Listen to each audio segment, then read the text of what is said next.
Good morning and welcome everyone to another Fridays at Findlay. We thank you for joining us this morning. I know we have an incredibly interesting topic, and I think it's going to be fantastic. I had the pleasure of having dinner last night with our speaker, and we peppered him with every question that I think you guys probably will be ready to hear answers to today.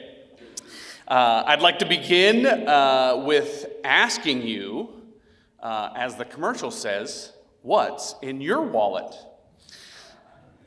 For most of us, it would be cash and credit cards. But how long before that changes? And will cryptocurrency replace those trusted forms of payment, or at least some of them?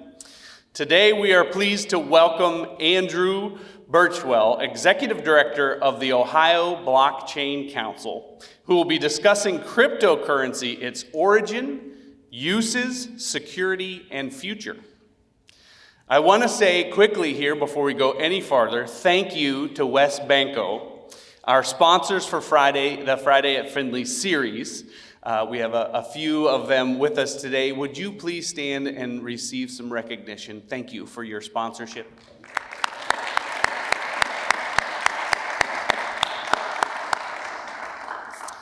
We are glad that many business officials and community leaders are joining us here this morning.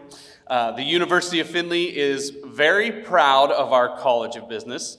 Do you know that the Business Administration program was our second most popular undergraduate program this fall, the major for this fall? And our MBA program is the second most popular master's level program. For the past 3 years, undergraduate enrollment has continued to increase for the College of Business, and that's saying something if you know the downturn in the demographics for our traditional age student. The university remains committed to preparing our students for meaningful lives and productive careers in fields that are in demand in the workplace. Our innovative efforts include offering several new academic programs in the business area, including organizational leadership major and a entrepreneurship minor. We will also be launching a business analytics certificate and major that equips students with the ability to use storytelling and graphics to communicate data, which is a premier skill required in many industries. In addition, we are combining our College of Business with the College of Arts, Humanities, and Social Sciences to create a new academic home dedicated to preparing the next generation of leaders. This new college will be established in January and will be known as the College of Business and Humanities. It will bring together students such as business and communication majors who will team up on digital branding projects. An art major will gain entrepreneurial skills to sustain their creative work. The new college will bring together the best of both worlds, and we are very excited about the possibilities ahead. Before we begin by introducing our speaker, I would like to introduce to you Nathan Zerker. I would like to bring him up to the podium to do our invocation. Nathan is a senior business management from Worcester, Ohio. He was a linebacker for the Oiler football team and is now the lead assistant equipment manager. He serves as a resident assistant and an Oiler 10 consulting agent. Those of you who don't know what Oiler 10 is, it's a consulting group made up of our students here on campus. And so if you got business questions that you need someone to help answer, those are the folks that do it. He is active in campus ministries. Could I please have you come to the podium? Thank you, Nathan.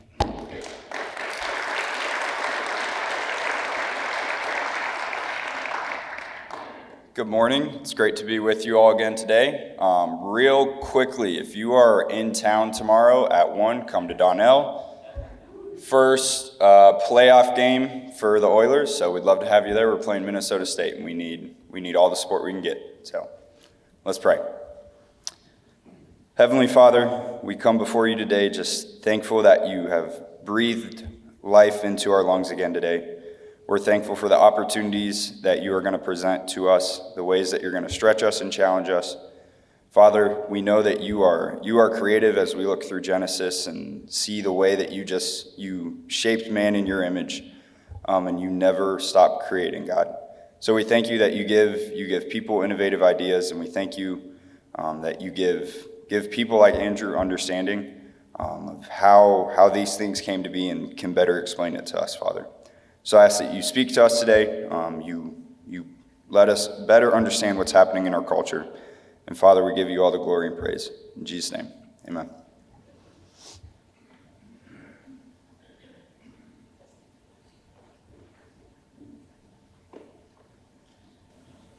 Thank you, Nathan. The most important thing about Nathan, all of those things are great, but he's also on the President's Student Council.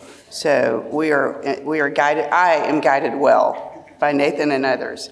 But I'm happy to have all of you here for this exciting conversation. It's my pleasure, of course, to introduce our guest speaker, Andrew Burchwell, Executive Director of the Ohio Blockchain Council.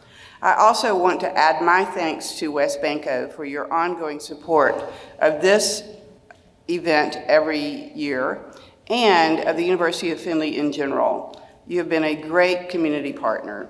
The Ohio Blockchain Council works to unite industries to promote Bitcoin and digital assets.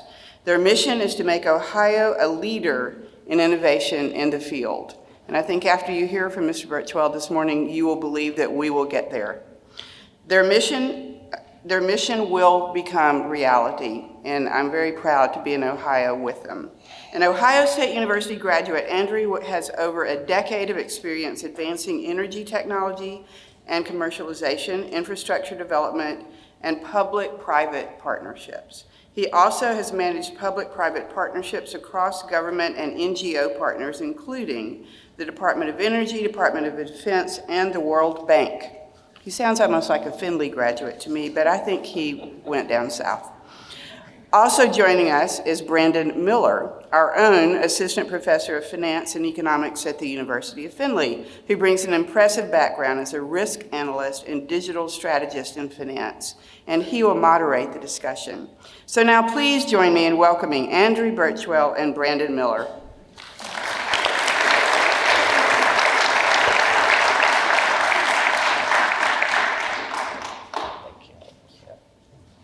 All right, can you guys hear me? Is this mic working?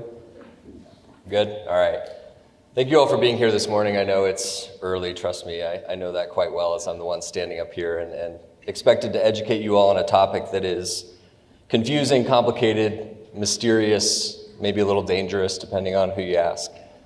It is a topic that I think a lot about and talk a lot about, and I have the unenviable task of trying to explain it to you all in less than an hour. But I'll do my best, and we're in luck because I tend to be a 30,000-foot view type of thinker, and I think that's the best place to start because I'm not going to get across to you every technical nuance that this technology has to offer and why I think it's important, but I will start with why it is important to me, and I just want to say thank you to President Catherine Fell for the introduction. Thank you to Nathan for a wonderful invocation. Thank you to Ken and Marcia for the invitation and the hospitality, and thank you to Brandon for what I assume will be a wonderful moderated conversation. But of course, as somebody who throws events and brings people together regularly, I know without a doubt that none of this is possible without the tremendous sponsors that make it possible. So thank you to West Banco again for hosting this facilitated discussion. And from my perspective, I think I'm just grateful to be the lead-in to what I assume is going to be an even more exciting topic in 2 weeks with Pudge the cat. So that is particularly exciting to me and my fiance as lovers of cats. You know, the word cryptocurrency can trip people up right away. Crypto and currency are themselves interesting topics. Why do we call it crypto in the first place, right? So we have to go back a long time. Cryptography as a skill, as a development tool, is something that has been inherent to the success of stable societies for a very long time. It's a military technology, really. Why we have it is important because when we are sending information from peer to peer, user to user, person to person, nation state to nation state, it's often the case that we want to ensure that that information is remaining secure and that it doesn't get into the wrong hands and it does get into the right hands correctly. And the way that we do that is through encryption protocols and other assets. So crypto is not a new concept. Cryptocurrency might be, but that's an application of something that's very, very old. That's really where I want to start here today, is to recognize that this is not a new technology necessarily. It is a new application of a lot of technologies that were brought together to create some interesting potential. And that potential is where I think we ought to stay today. But I do want to impart upon you that this cryptocurrency phenomenon that we've seen over the last 17 or so years with the inception of Bitcoin did not start in 2009. It started many, many, many decades prior with people in laboratories and scientific research and the endeavors that allow us to think creatively about how to solve problems. So the currency side of it is where it becomes new as we apply cryptography to these tools. And in that way, the best way I could simply describe what is this, how does it work, we get lost on blockchain or digital assets or Bitcoin or Ethereum or whatever it might be. In essence, where we started with Bitcoin is that it was a software protocol that combined a lot of interesting and different pieces of technology into one, I would argue, simple and elegant way to utilize cryptography and computer science and the information technology protocols of the internet. And so to me, it is a natural progression from the internet. And now we have the internet of money is what I call Bitcoin and what we really lovingly refer to it as. And in that way, it's less a thing that is a coin in the way that you would hold a penny or a quarter. Well, not pennies anymore. We don't make those. Those aren't, no longer in our common parlance. But for Bitcoin, for instance, what is it doing for us is really utilizing those different pieces of technology into a complete package that actually solved a really fundamental problem. And that problem was the way in which information is transferred and received.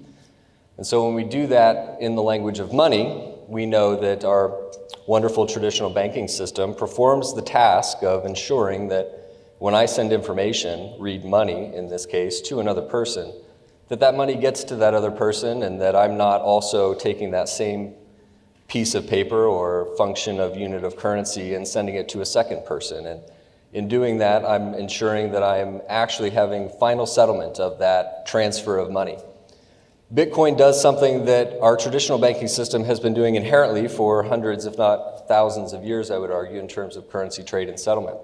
It is inherent in the software itself that it performs the final settlement of that transfer of money within the software protocol. And it does it in a way that we can trust.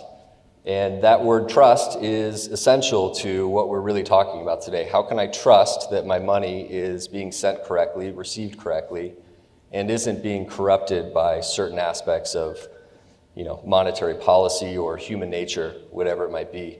And how we do that is how the technology works. And again, unfortunately, I'm not going to be able to convince you of the technical merits of all of this today. But I do want to stay right there to understand that this is not something that was generated in some basement and created on the fly, created out of thin air, and thus is inherently valueless. Why we value the tool is because of its utility. It's because of what it does for us. And so when people ask me, why is one Bitcoin worth? Well, it's gone down a little bit today. It's at, 90,000 US dollars. Why is it valued at that? What is that basis created from?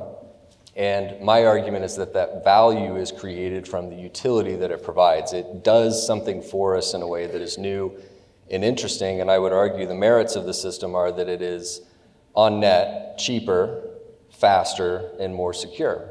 And so the ways in which it does that are, of course, what we'll get into in our discussion, and I think we want to stay there. But the more secure part is where I think we ought to really lean in here, because I think that when we have new tools and when they are poorly understood, we may be leery of them. We may not necessarily understand why I should partake in them. And maybe this is just something you've heard from your nephew at the Thanksgiving dinner table, and you say, well, that's nice, and you move on to other topics. But at the end of the day, when we solved that problem of information transference from a security perspective, we created a new possibility, which is that we can, in a digital economy, move things faster, move things cheaper, and in the process do it in a way that's more secure overall.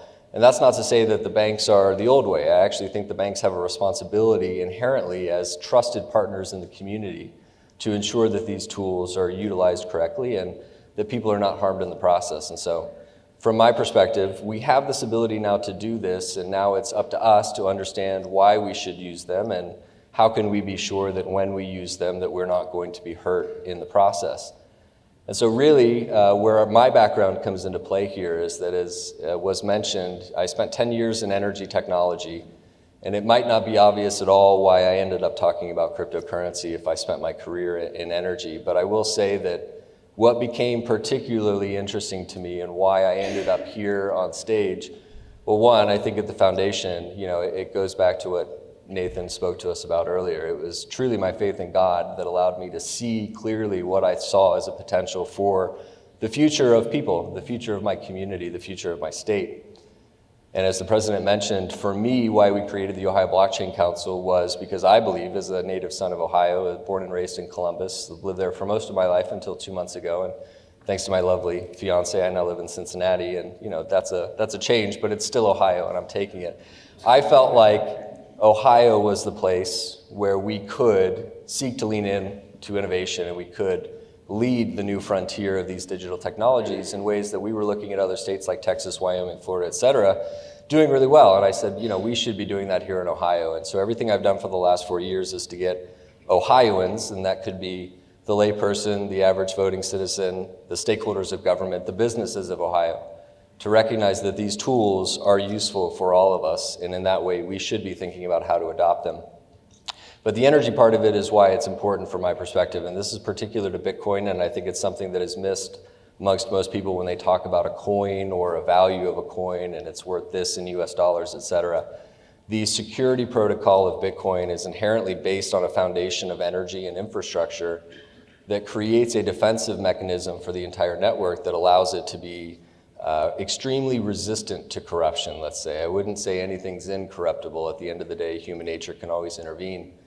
But the energy protocol part of it is why I consider Bitcoin to be uniquely valuable, uniquely relevant. And when I talk to stakeholders in government or whoever it might be, I really get them to start there, stay there. That would be my suggestion to you.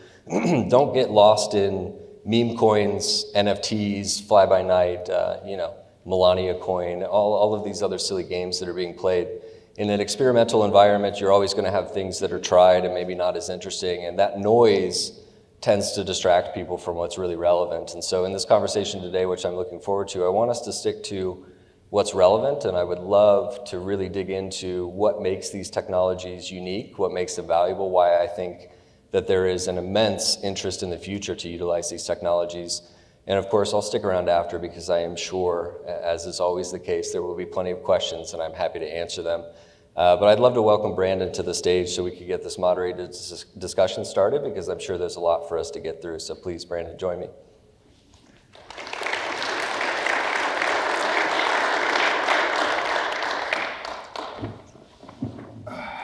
All righty.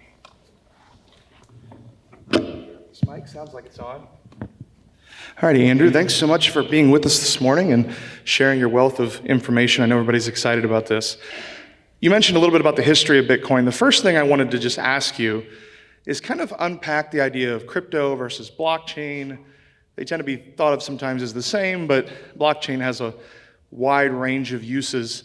Maybe unpack that for us a little bit if you wouldn't mind to begin. Sure, and I mentioned this in the intro where what I consider Bitcoin to be is a collection of technologies, and one of those technologies is blockchain. So the way you can think about it is that typically every cryptocurrency will utilize blockchain, but not every blockchain application is currency in that way. And so when we talk about the functions of money inherently in these tools and specific to Bitcoin, the blockchain part of it is a piece of it. It is, one of 5 or 6 unique aspects of technology that were combined to create something new in that way. And so, we call ourselves the Ohio Blockchain Council because that's a terminology that people were familiar with. And I would argue in the middle of all of this, just from personal experience, sometimes the words that we use can get in our way. And I think crypto, unfortunately, people don't think about cryptography when they hear crypto. They think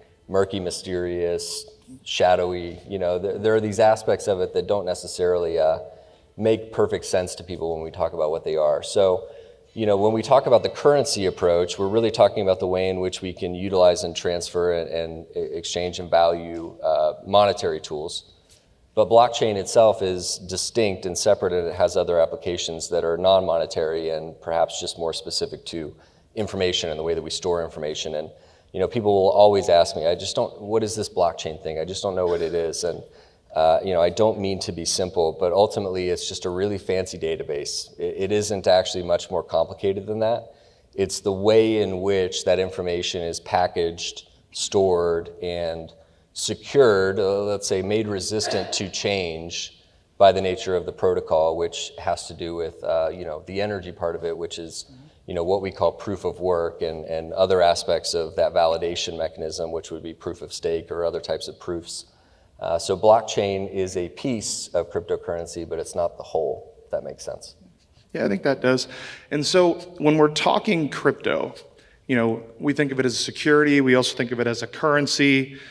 So if we think of it as a currency, what can I buy with crypto? What is out there? What's the availability to utilize crypto in, my day-to-day life or anyone's day-to-day life when it comes to purchasing? And has there been kind of any developments there recently? Yeah, so when we think of currency, we tend to think of three different aspects, and I'll go through them briefly. The first one is what we call a store of value, and you could look at that as similar to gold. Gold is a very long-term store of value, and that the value doesn't fluctuate, and over time it keeps its value in ways that are useful if you want to save your value in something that isn't degrading. The second one is what we would call a medium of exchange, which is that I can use it to purchase coffee, or I can buy university tuition with it, or I can make a donation for scholarship in Bitcoin or digital assets. And the third one is the unit of account, and that's the language with which we speak. And so when I go to the store today to buy eggs, my unit of account is dollars, and a carton of eggs is $7 or $8, depending on what type of eggs you like. It can get up there depending on supply. But that aspect of unit of account in terms of cryptocurrency and digital assets is probably the furthest away from us right now. It's not useful for me to think about, what is the value of that carton of eggs in Bitcoin? It'd be 0.000 something, right? And that's just not very helpful. When it comes to the medium of exchange, which is the point of your question, what can I buy with it? Well, you can buy anything with it as long as the receiver is willing to accept that asset. And that's something that we saw originally as the peer-to-peer aspect of this network. Where we are today is that just last week, for instance, and we were talking about this last night, that Square, the little payment terminals that you use that somebody can attach to their cell phone, they have allowed now, as of last week, for every single Square user and merchant, and they have essentially flipped the switch so that if you choose, you can now accept Bitcoin for payment for your coffee, for your flowers, whatever it might be.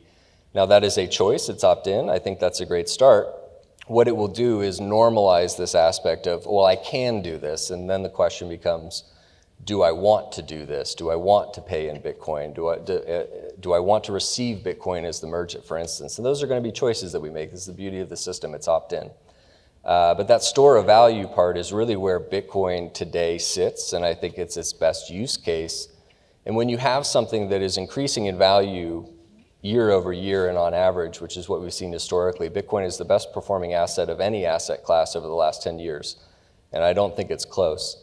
When something like that occurs, I'm not motivated to actually spend that. I want to keep it. I think it's going to increase in value. And so I think we as a society have some choices to make about the nature of that volatility and that investment risk or thesis about value increasing over time. But ultimately, at the end of the day, it has to be usable and common, and people have to be comfortable with it. And I think in that way, adoption from merchants that are already being utilized is a tremendous way through. And I imagine not quickly, but over time, you will start to see little signs on the counter that says Bitcoin accepted here. And then over time, as that adoption and use grows, I think we will start to see a little more stability in the price and a little more stability in our trust of that network over time. Interesting. Yeah, I know I've noticed going into different stores and different places an increased frequency of Bitcoin ability to pay. So that's really interesting to see that. From an accounting perspective, right, and kind of going off of what you were saying about a unit of account there. From an accounting perspective, if an organization, agrees to receive Bitcoin or processes Bitcoin or a bank receives Bitcoin, how does the accounting work with Bitcoin, dollars and Bitcoin, and the transition there? How do you see that working out, and how is it working out today?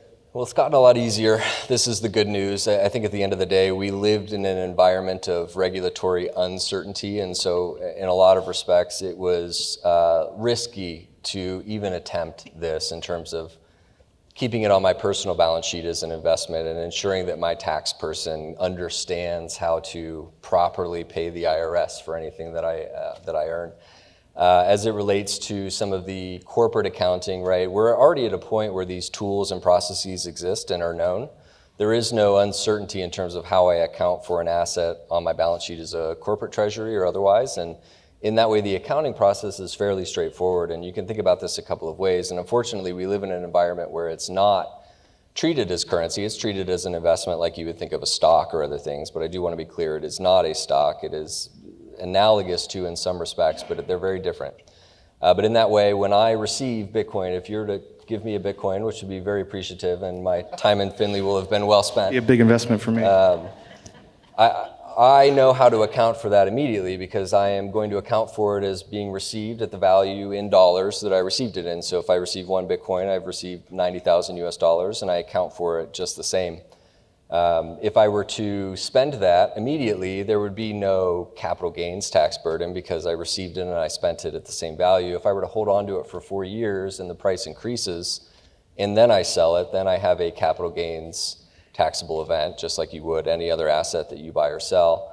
And that is actually something that's in the middle of us using it functionally as a currency because trust me, I don't want to think about having to tell my accountant about that $6 cup of coffee and whether or not that Bitcoin that I spent to use that was something that I bought earlier at a lower price, and what are my capital gains implications on that cup of coffee. That's actually really tricky.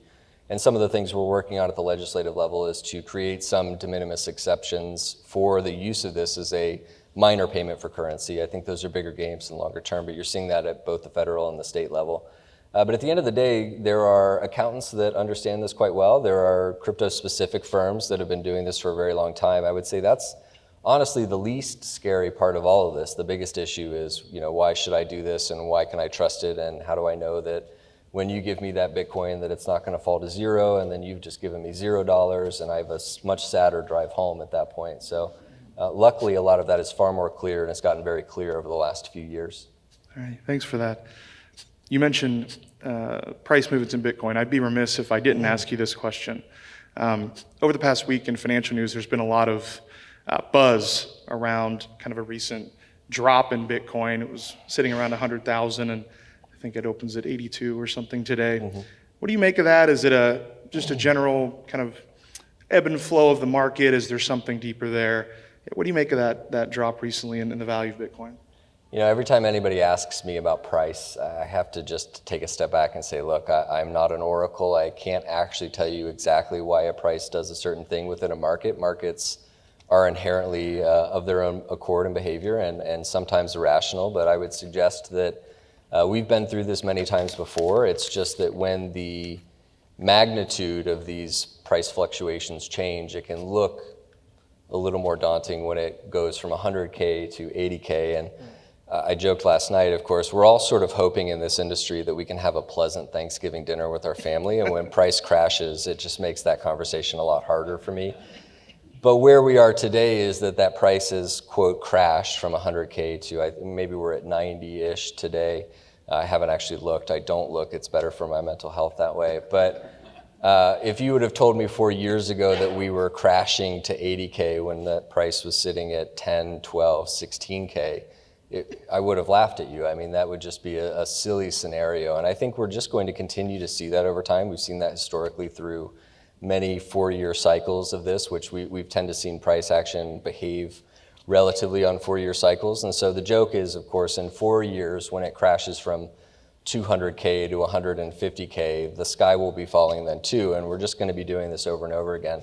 Now, the volatility of the asset and assets in general is, of course, a risk, and it's a concern, and people should be thinking about that carefully. And that's why I told the students last night, never invest more than you're willing to lose, of course, and in that way you can think a little longer term and be impervious to some of these short-term price fluctuations. But the volatility overall, even though the magnitude has increased in terms of total dollar value, the volatility actually is diminishing. And I think inherent in the nature of the monetary policy of the software, we should expect to see that continue. And I think as we continue to grow in adoption and usage and value and things of that nature, we should expect to see that volatility continue to decrease. And I think that is what will allow us to start to think about it more in terms of a currency and not a store of value, which they can be separate functions. But uniquely to Bitcoin, I think it's the first asset that has tried to combine all aspects of this into one single thing.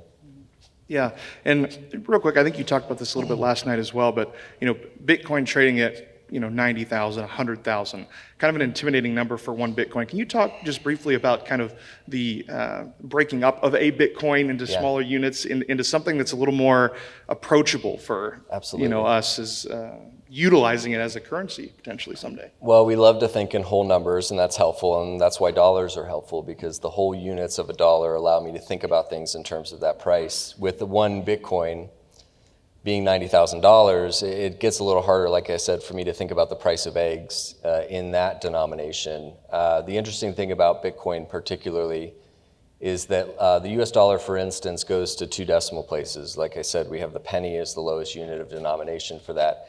Bitcoin goes to 8 decimal places, and in that way you could remove the decimal point and think a little bit more broadly about it. And if there are only ever 21 million Bitcoin to be in existence, and that's an important point. It has a purely finite supply, and that's why its monetary policy is actually very strengthened by that. I can consider that there are 21 quadrillion individual units of the currency itself, and so you really have to get into the subdivision of Bitcoin to think about it in terms of whole economies and scales of economies and things of that nature. And so that also gets tricky, right? If it takes me 1,000 units of the smallest denomination of Bitcoin to buy eggs, there's still also this mental bias here. I don't like when something costs 1,000 of something if it just cost 8 of the dollars, and that's hard for me to get my mind around. So I think as price increases and as that parity between that individual unit of denomination and the dollar gets closer and closer, and then we can start to think about how we talk about pricing something in a digital asset like Bitcoin. I think we're a bit of a ways from that, but that is also the benefit of the technology, is that it allows us to do micropayments. It never used to be the case that reasonably and easily I could pay a fraction of a penny for something. And you might not think that that's actually very valuable, but in the age of information technology and the speed of the internet and the speed of commerce and all of these microtransactions that are going to start to become inherent in the broader economy, actually being allowed and capable of doing that has tremendous value to the world. And I think in that way, we should be looking at that as an asset. But of course, we like to speak in terms of whole things. And when you see the stock ticker on CNBC, it's 1 Bitcoin equals. Now that's just familiarity, and we will have to get through that in time as we become more comfortable with these tools. Yeah. I think comfortability is a huge part of this, right? Trusting and understanding and becoming educated. I think in the news, and you mentioned this a little bit in your intro, but I'm going to ask you to expand on it a little bit. We hear in the news about, as you mentioned, meme coins, the crypto bro culture, the kind of the flashy things we all look at, the get rich quick. How would you advise folks is kind of the more long-term stable solution here in a world where we're probably seeing more of the meme coin culture on our X feeds than the stable Bitcoin long-term investment? Can you speak to that a little bit? Sure. Yeah, I think all of us, especially in the age of social media and some of the ways in which information is transferred to us through the speed and efficiency of the internet, you can look at the negatives of that and you can say, well, there sure is a lot of political noise in the middle of all of this. And how do I know what's true? How do I know what's real? And often it tends to be the case that the loudest voices are not necessarily the most correct or even the majority of the way that people think, but they sure do distract our attention and they take away from what is valuable. And so I spend a lot of my time, whether it's at the State House in Columbus or otherwise at venues like this, really trying to get people to understand that there are things we should absolutely be paying attention to. And you might be wondering why I keep mentioning Bitcoin. It's because I want to keep people with what's most understood, what's most true, and what's best for us to be thinking about, and not be distracted by the meme coins or the crypto bro culture or NFTs prior. And I'm sure there will be something new that will come along that will distract us in a new way. Crypto bro is that negative moniker. Within the industry, actually, we have another term. It's called suit coiner. It's somebody who, maybe should be a crypto bro, but I would say I'm a suit coiner. I'm up here with the suit. And the point being that what we're trying to do is affect a reputational legitimacy through these things that can be distracted by through that culture. And I think most people who are skeptical of these things will be looking at the noise and they'll be saying, rightfully so, well, I shouldn't trust that. That doesn't look meaningful. That isn't something that I'm going to take seriously from my investment perspective or my inheritance thesis for my kids or things like that. And so what I intended to do with the Ohio Blockchain Council was to stand out in front and put my reputation on the line for the sake of a technology that I fundamentally believe in. And I thought in that way I could be helpful because, especially 4 years ago when we started, what we needed was legitimacy. And I think we've come a long way since then. I think there's a long way to go. But at the end of the day, I think I'm a pretty reasonable person. I have a decent background. I've spent my time thinking about interesting and meaningful things.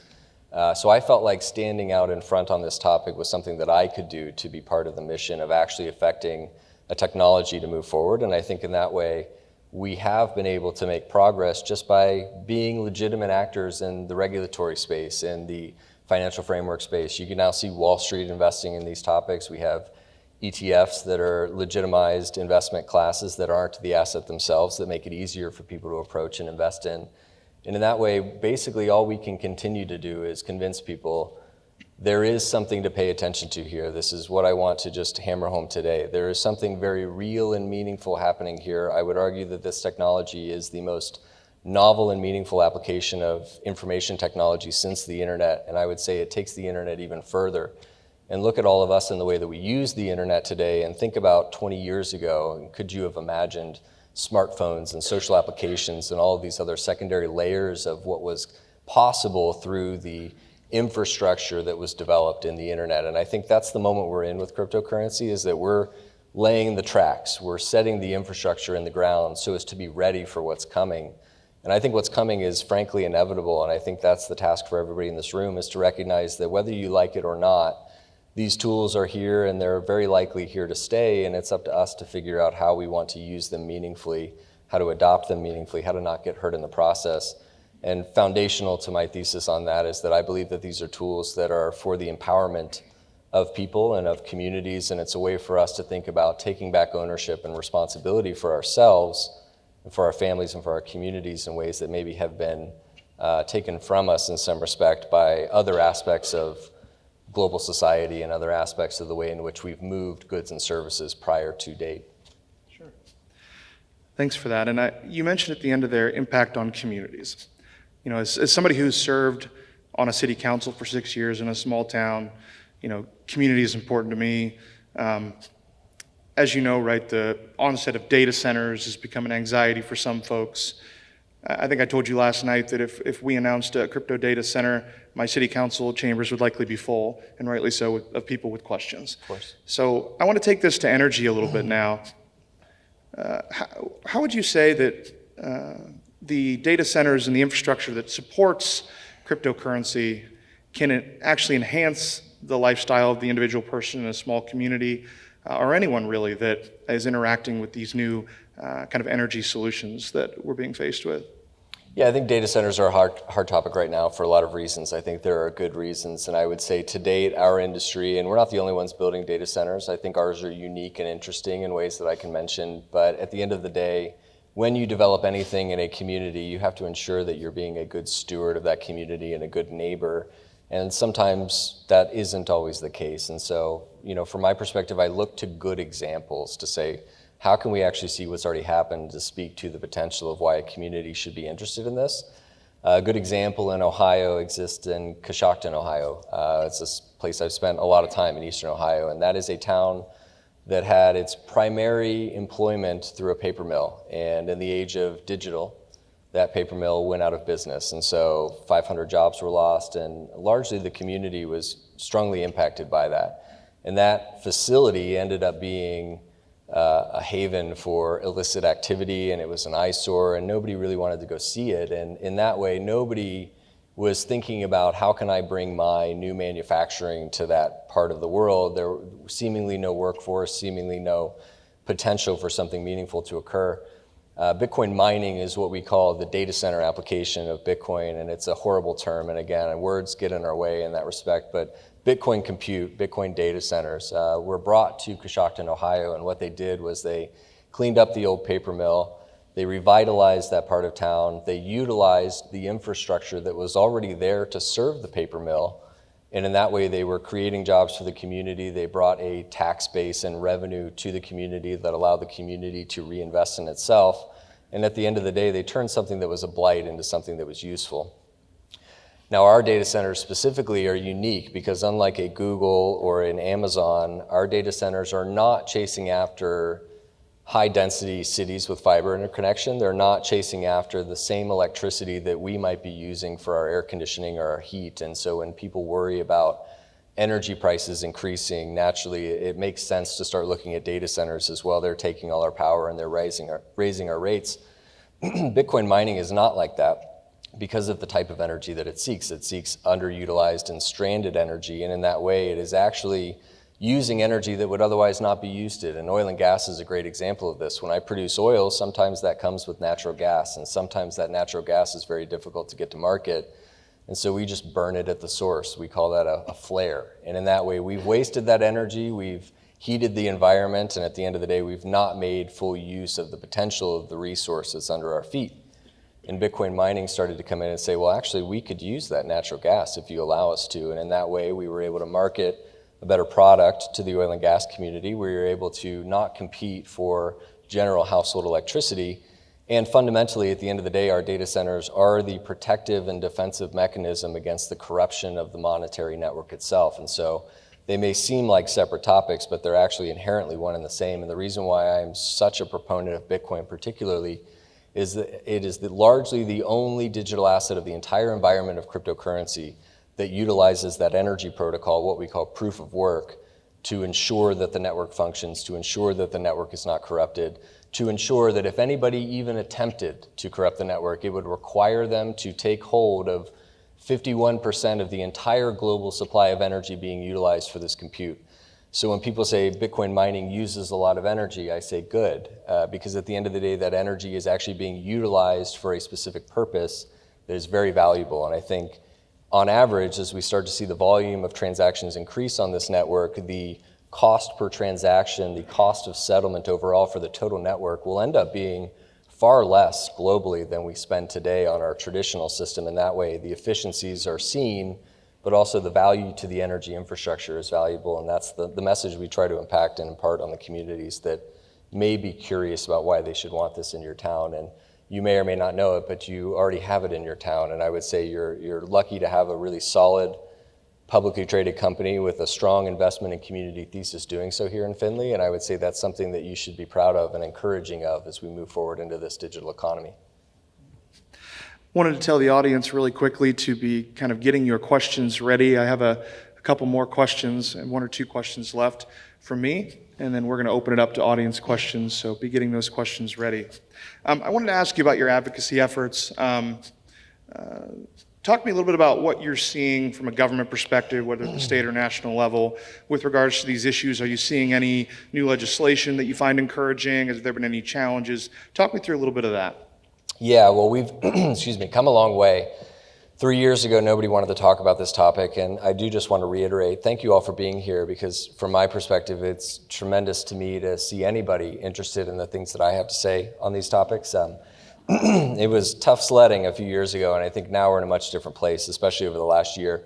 What allowed that was clarity from the federal perspective to say this is an industry that we want to understand and encourage.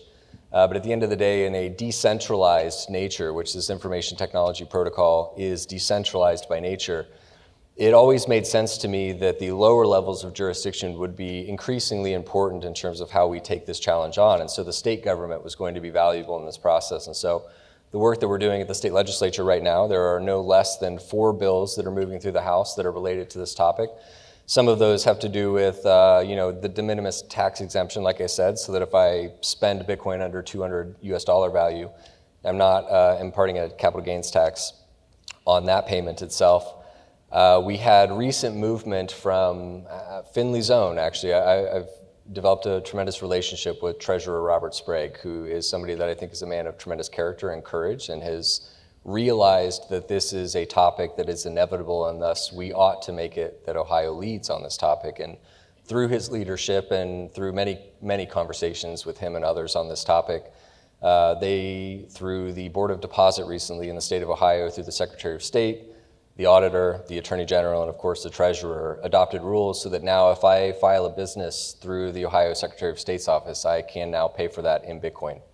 That is step one. Now the state is not taking hold of that asset. They are instantly converting it to dollars, which is an easy accounting mechanism for them.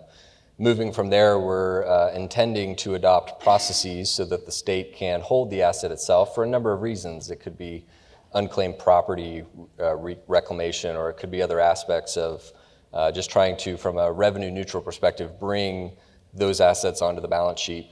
And then eventually we'll get to the topic of whether or not states or cities or communities should be investing in this asset themselves, which I understand is a much harder topic, and I think we're a lot further away from that, but I think it is a relevant topic. Recently, Ohio Congressman Warren Davidson, I think yesterday, introduced this act within the federal Congress to create a strategic reserve concept.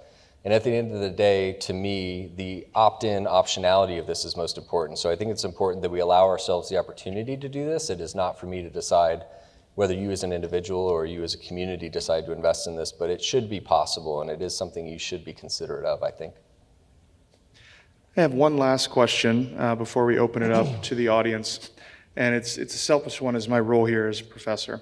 I have some of my students in the back of the room who are studying finance and are going to enter this workforce. What advice would you have for them if they have an interest in cryptocurrency in this field? How might they get more involved, both while they're in school and also in their early careers? I think it's important to have professors who are interested in the topic so that you can be the steward of that information. I think, as I told the students last night, having a personal interest in this goes a long way. And I knew coming here today that I was not going to be able to convince many of you that I'm correct or that this is right to think about, but at the least I hoped that I could spark a curiosity in you to explore this further for yourselves. And I think that's my message to students, is to be curious, explore things that you think are meaningful, and don't listen to the naysayers who may just have an entrenched position and a poor reason to not explore something. Exploration in and of itself is not a scary or dangerous thing. It is just the nature of what research institutions were intended to be in the first place. And I think the university is a tremendous place to curate that environment. I've worked closely with the University of Cincinnati, Ohio State University, my alma mater, and looking forward to continued collaboration with the fine people at University of Findlay. But at the end of the day, the students are going to be the ones that drive this forward because they have an intention and an interest to say this is a topic that's going to be relevant to my life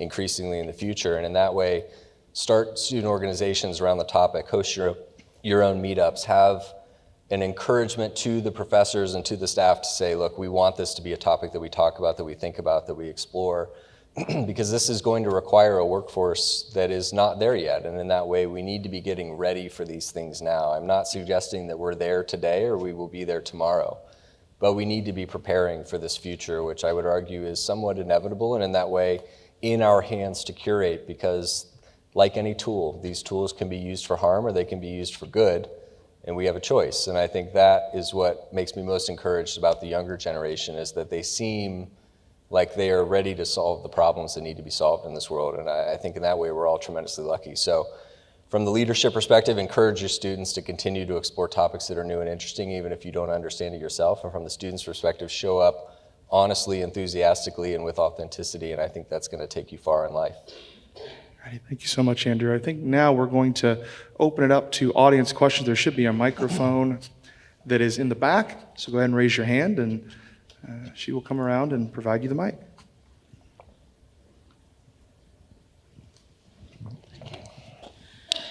Thank you very much for your explanation of the technologies employed to securely transmit information or value.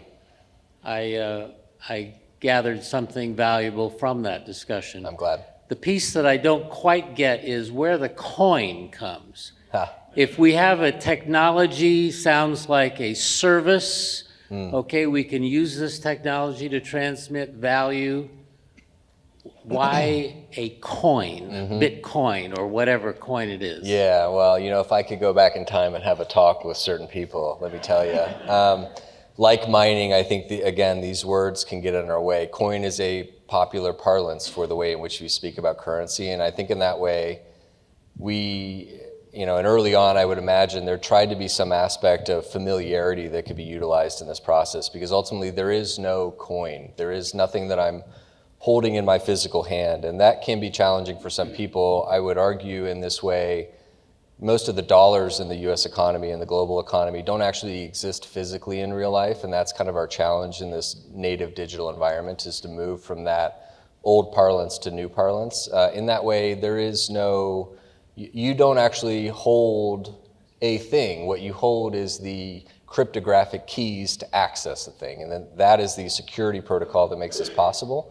But that gets lost on people when we talk about things like coins and other aspects of that. And so I'd say it's the biggest mental bias that we're going to have in all of this, is to get past our old conceptions, get past our old understanding of what these things are, but also the words that were chosen, not by me, not by those of us that are here now relatively. These were terms that were chosen before, and they could have chosen a number of them, frankly.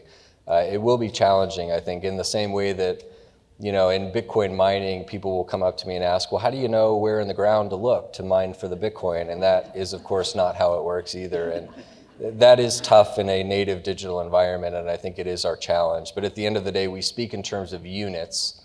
And so one Bitcoin is a unit of the cryptographic protocol, and we're going to have to get better at thinking about other terms for us to use as this gets adopted moving forward.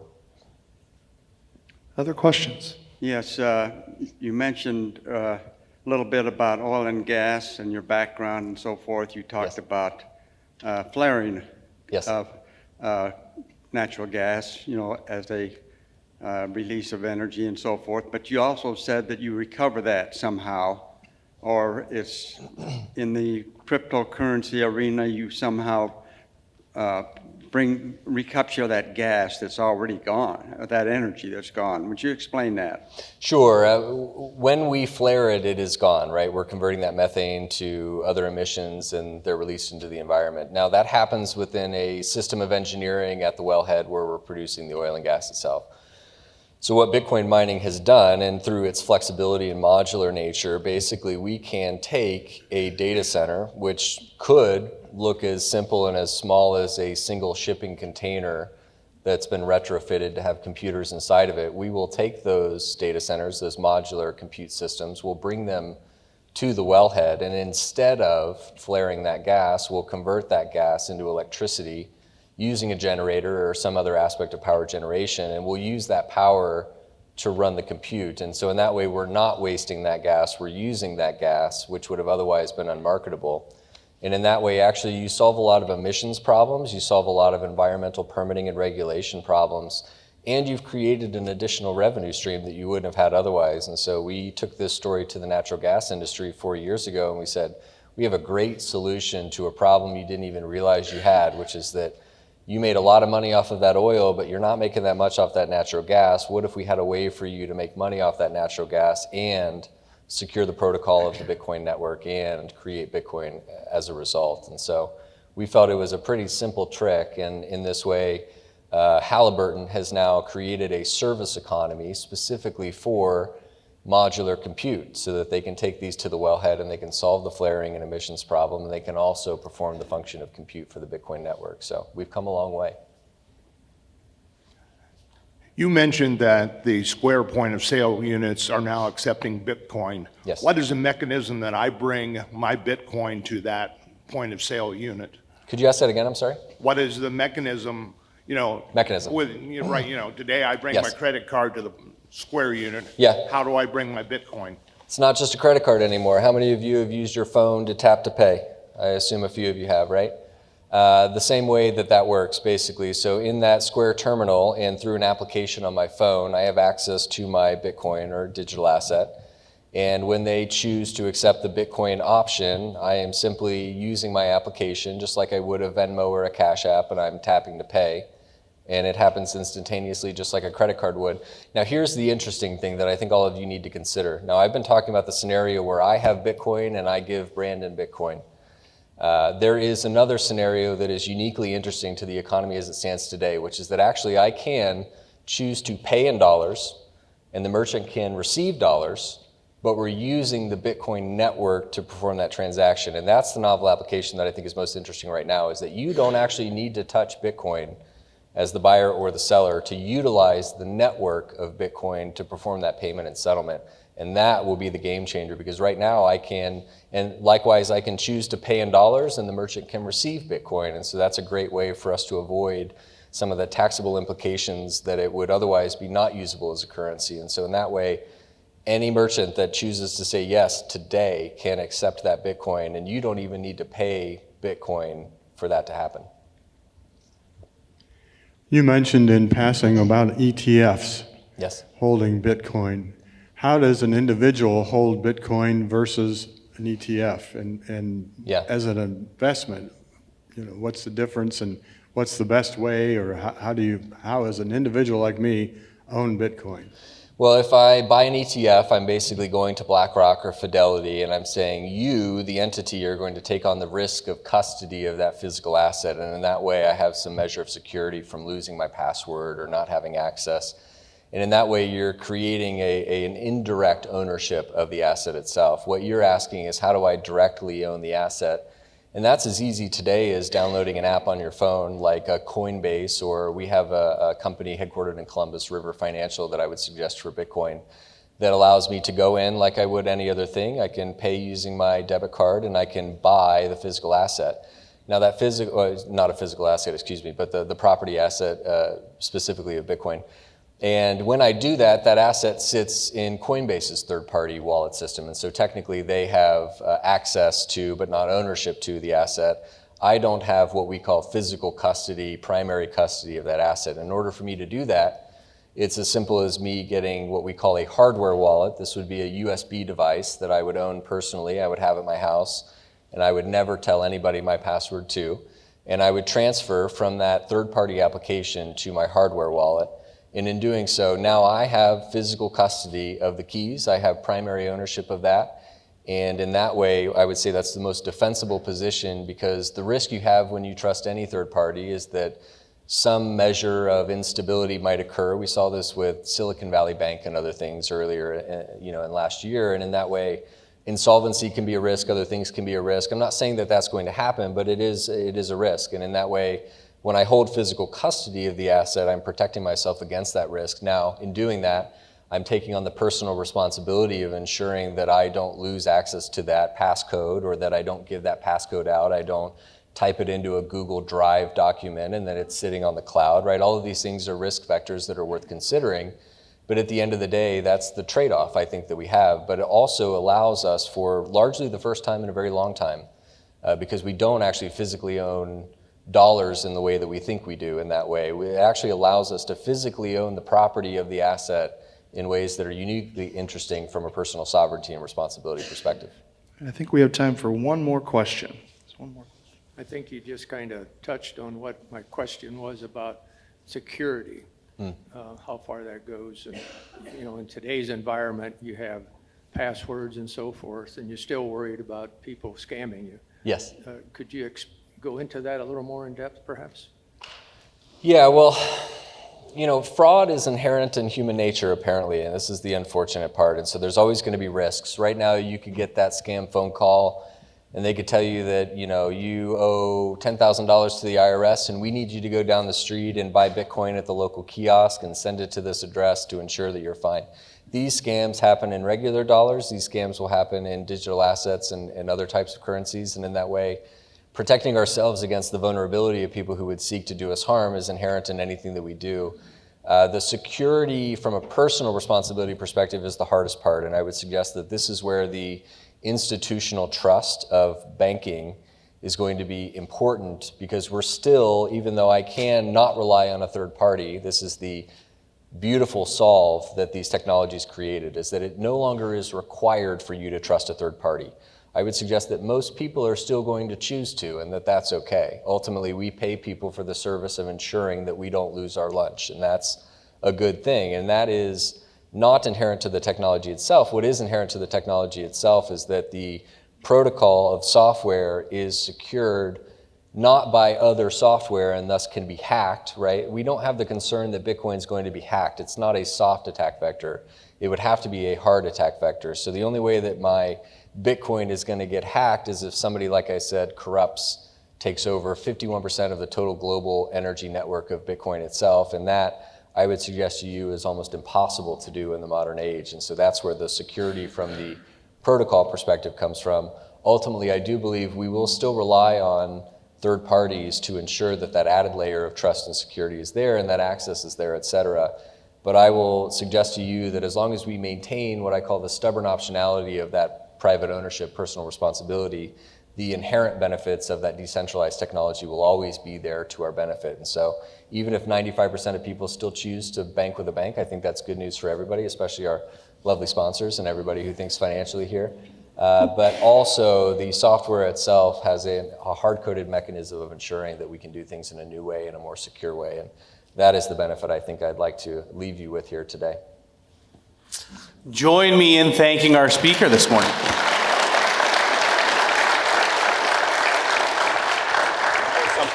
Thank you, Ken. I appreciate you. Oh, thank you, thank you. Again, I want to thank everyone for coming. Thank you to our sponsors with Banco. We hope you will also consider joining us on December 5th for our next Fridays at Findlay, which we will feature the perfect speaker. Our topic will be pets as therapy. How pets can improve our lives. Our guest speaker will be Dr. Jim Carlson, who is a veterinarian that doesn't only believe in traditional veterinary medicine, but a holistic approach to keeping our pets healthy. His son also will be with us, George Carlson, who is a student football player for Bowling Green State University and has quite a story around Pudge, and I don't want to ruin it for you, but it's a good one. You're going to really enjoy this when he gets back. So many of you probably know Pudge. He's on ESPN. You've seen him on CBS News, and so he will be here live and in the fur. When we gather on the 5th. So please join us. We will have maybe an opportunity for autographs or paw prints, as the case may be. So sorry, you just gave me way too much material, Dr. Lotta. I do want to say thank you again for everybody joining us. I also want to say thank you to Dr. Lotta for bringing us these incredibly interesting opportunities here in Findlay, and it's been wonderful. Everyone just wows one on top of the other, and we're thankful for that. We're also thankful for all of you who have been supportive of the university. This is our season of giving, and we appreciate all you do to help us improve the student experience and to bring lovely opportunities like this to Findlay, Ohio. And please do join us on December 5th. Thank you so much for being here.